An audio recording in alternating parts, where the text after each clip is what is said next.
Hello everyone, मैं हूं किरण शाहपुरी और ये है आप लोगों के लिए कमिंग वीक का साप्ताहिक राशिफल। ये 22 मार्च से लेकर 28 मार्च तक की आपकी टैरो रीडिंग्स हैं, टैरो प्रेडिक्शंस हैं।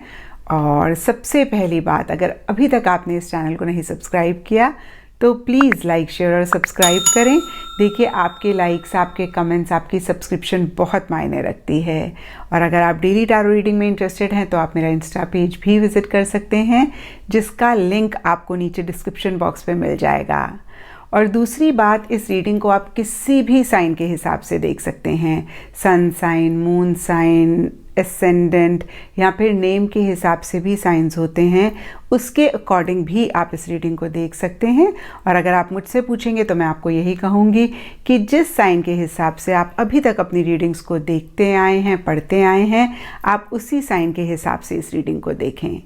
तो चलिए जी, शुरू करते हैं कमिंग वीक का साप्ताहिक राशिफल। तो सेजिटेरियस, आप लोगों के लिए देखें कि कमिंग वीक क्या लेकर आ रहा है, क्या एनर्जीज हैं। तो हमारे पास प्रोफेशनल लाइफ के लिए कार्ड है splitting apart and boat. Personal life के लिए कार्ड है judgement, reverse and angel. In general या फिर गाइडेंस के लिए आप लोगों के लिए कार्ड है surrendering to the journey. And astrology से आप लोगों के लिए है प्लूटो। तो सेजिटेरियस, देखिए, प्रोफेशनल और पर्सनल दोनों ही फ्रंट्स के कार्ड सिमिलर सी एनर्जीज़ की बात कर रहे हैं। किसी चीज़ की एंडिंग और किसी चीज़ की बिगनिंग की बात कर रहे हैं। स्पेसिफिकली देखें तो यहाँ पे स्प्लिटिंग अपार्ट का कार्ड कहता है deterioration, separation, let go, surrender, eliminate the old. तो अगेन देखिए, हो सकता है किसी चीज़ से आप अलग हो रहे हैं। ये सबके लिए डिफ़र कर सकता है। कुछ लोगों के लिए हो सकता है कि जॉब है, प्रोजेक्ट है, या कोई भी और चीज़ है जिससे आप अलग हो रहे हैं, सेपरेट हो रहे हैं, या अगेन मैं कहूँगी एंडिंग हो रही है, नई बिगनिंग हो रही है। तो हो सकता है कुछ लोग बहुत ही ग्रेसफुली इस चीज़ को एक्सेप्ट करें, और कुछ लोगों के लिए थोड़ा सा मुश्किल भी इस वीक हो सकता है। क्योंकि होता क्या है ना, सेजिटेरियस की पुरानी चीज़ें भले ही हमें सर्व ना कर रही हों, लेकिन हम इतना अटैच हो जाते हैं कि जब वो छूटती हैं तो हम परेशान होते हैं। लेकिन यहाँ पे देखिए, एक चीज़ समझना बहुत ही इम्पॉर्टेंट है। जब तक पुरानी चीज़ें एंड नहीं होंगी और नई चीज़ें हमारी लाइफ में नहीं आएंगी, तब तक एक प्रोग्रेस, तब तक एक ग्रोथ हमारी लाइफ में नहीं आ सकती है। देखिए, लाइफ बहुत स्टैग्नेंट, बहुत मोनोटनस हो जाएगी। हर दिन दिन एंड होता है और नया दिन शुरू होता है, और हम कितनी ईगरली वेट करते हैं कि भाई नया दिन शुरू हो, क्योंकि नया दिन हमारे लिए फ्रेश एनर्जीज लेकर आता है, फ्रेश अपॉर्चुनिटीज़ लेकर आता है। और अगर हम पुराने दिन को ही पकड़ के बैठ जाएं तो सोचिए ज़िंदगी कैसी होगी। और देखिए, जब बचपन में जूते हमें छोटे हो जाते हैं तो बहुत इजीली हम उनको लेट गो कर देते हैं और नए जूते पहन लेते हैं, क्योंकि हमें पता है कि पुराने जूते अगर हम ज़बरदस्ती पहनने की कोशिश करेंगे तो एक तो हमारे पैर में दर्द होगा और हमारी मूवमेंट भी कहीं रिस्ट्रिक्ट होगी। तो इसी तरीके से अगर कुछ सेजिटेरियस परेशान हो रहे हैं एंडिंग्स को लेके, तो प्लीज़ आप ऐसा ना करें। जो भी एंडिंग है उसको ग्रेसफुली, अगेन मैं कहूँगी, एंड करें। और जो नई बिगनिंग्स आपकी लाइफ में आ रही हैं, आप उनकी तरफ देखें। देखिए, जब कोई भी मेडिसिन एक्सपायर हो जाती है तो कितनी जल्दी फटाक से हम उसको फेंक देते हैं, क्योंकि हमें पता है ये हमारे लिए नुकसानदायक है। लेकिन कुछ चीज़ों में हम नहीं देख पाते हैं, स्पेशली इंटैंजिबल चीज़ों में। और अगर ऐसा है तो ज़रूर उसको चेक करके करेक्ट करें।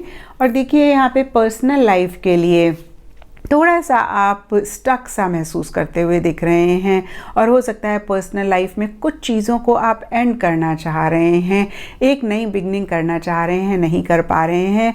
और रीज़न वही है कि आप पुरानी चीज़ों से बहुत अटैच हो रहे हैं। तो देखिए, वही एडवाइस यहाँ पे भी अप्लाई होगी कि आप पुरानी चीज़ों को लेट गो करें।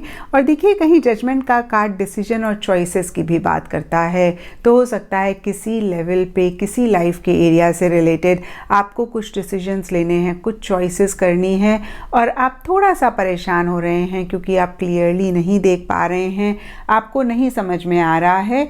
और देखिए, यहाँ पे एंजल का कार्ड आपको कहता है spiritual guidance, protection from harm. तो जो भी इंसान जिनको आप ट्रस्ट करते हैं या बहुत ज़्यादा एक्सपीरियंशियल हैं, आप उनसे गाइडेंस लें, प्रोफेशनल गाइडेंस लें। ये आपको किसी तरीके का नुकसान जो हो सकता है उससे बचा लेगा, क्योंकि देखिए, बहुत ही क्लियरली लिखा हुआ है spiritual guidance, protection from harm. और बोट का कार्ड हमें कहता है मनी और property through an inheritance, winning और विंडफॉल। तो मॉनेटरी गेन या पैसे से रिलेटेड फ़ायदा इस वीक आपको रह सकता है। और देखिए गाइडेंस का कार्ड कहता है surrendering to the journey, release control. तो कभी कभी क्या होता है ना, चीज़ें जब हमारे हिसाब से नहीं चल रही होती तो हम बहुत ज़्यादा उनको जब कंट्रोल करने की कोशिश करते हैं, बहुत ज़्यादा अपने हिसाब से चलाने की कोशिश करते हैं, तो हम बहुत परेशान होते हैं। और इस वीक के लिए आप लोगों के लिए गाइडेंस है कि आप जर्नी को, यूनिवर्स को कंप्लीटली सरेंडर कर दें। जैसे चीज़ें आ रही हैं वैसे ही उनको लेते जाएं। मैं ये नहीं कह रही कि आप एफ़र्ट ना करें, आप एफ़र्ट करें, लेकिन आउटकम से बहुत ज़्यादा अटैच ना हों। आप अपना बेस्ट दें, आपको रिज़ल्ट मिलता है इस वीक तो बहुत अच्छी बात है, नहीं तो अगेन मैं कहूँगी कि रिज़ल्ट के साथ अटैच ना हो। अभी नहीं मिल रहा तो आगे जाके ज़रूर मिलेगा। एंड एस्ट्रोलॉजी से आप लोगों के लिए प्लूटो का कार्ड है। इसके हिसाब से येलो कलर आप लोगों के लिए लकी रह सकता है। और जो डेज़ इस वीक सिग्निफिकेंट रहेंगे वो हैं थर्सडे एंड संडे। तो ये था सेजिटेरियस आप लोगों के लिए कमिंग वीक का साप्ताहिक राशिफल। और नीचे मुझे कमेंट सेक्शन पे ज़रूर बताएं कि ये कितना आपके साथ रेजोनेट किया, कितना आप कनेक्ट कर पाए।